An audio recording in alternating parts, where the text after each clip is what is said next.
This summer, the U.S. will celebrate its 250th birthday. After we got our Constitution, a woman asked Ben Franklin, "What kind of government did you create?"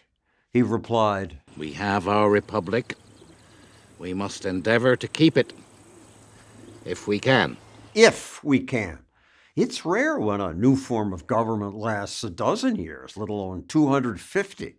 So how did America do it? When you look at the U.S. Constitution, you see a lot of phrases like Congress shall not, or no law shall be passed that. It's not about what the government will do for you. It's much more focused on Congress and the government are not going to interfere in your lives. We asked some Stossel TV guests, why did America work when so many other attempts at self-government failed? Compared to most other governments throughout history, ours has been the freest and the most liberal in the sense of tolerating differences in people and accepting economic change. This country is more successful than any other because we had more liberty. People could come here, you didn't have to be religious, and you have a chance to move ahead. It was the first nation in history founded on the inalienable rights of the individual. It recognized that man is not a sacrificial animal for the collective, the king, or the majority. Without nobility controlling property, Americans were free to own land,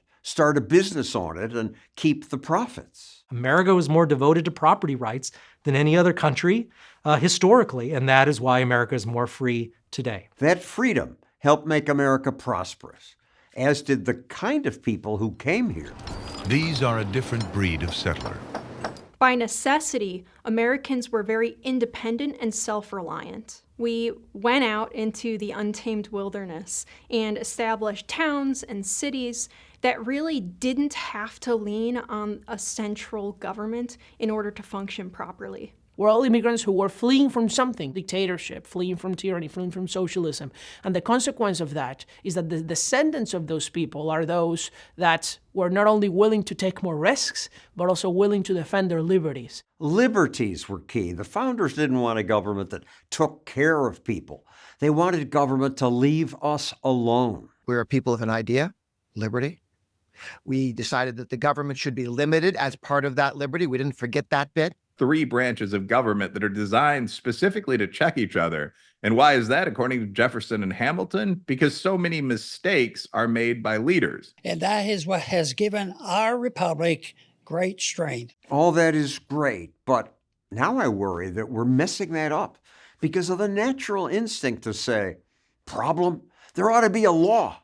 Government should fix that. The motion is adopted. The more government fixes things, the more control politicians have over us, and the less freedom we have. Politicians keep trying to fix things, and so government keeps growing, often ignoring the limits founders put into the Constitution. I'm glad there are now groups like the Cato Institute whose mission it is to keep the moral case for liberty alive. Recently, its president listed ways how the government bequeathed to us by the founders has been bent well beyond its initial shape. Masked agents disappear people. Politicians use courts to target enemies. Their successors retaliate. We struck regime forces approaching Benghazi. Presidents go to war without congressional approval. Major combat operations in Iran. The Constitution says only Congress can declare war. But presidents from both parties now grab power that the founders never intended for them to have. That's not what America was about. America was really focused on rights and protecting them. That alone makes us rich. That alone makes us more likely to survive for another 250 years. America's still an outlier. Most countries don't thrive the way we have. We've kept something rare. The question now is, as Ben Franklin asked, can we keep it?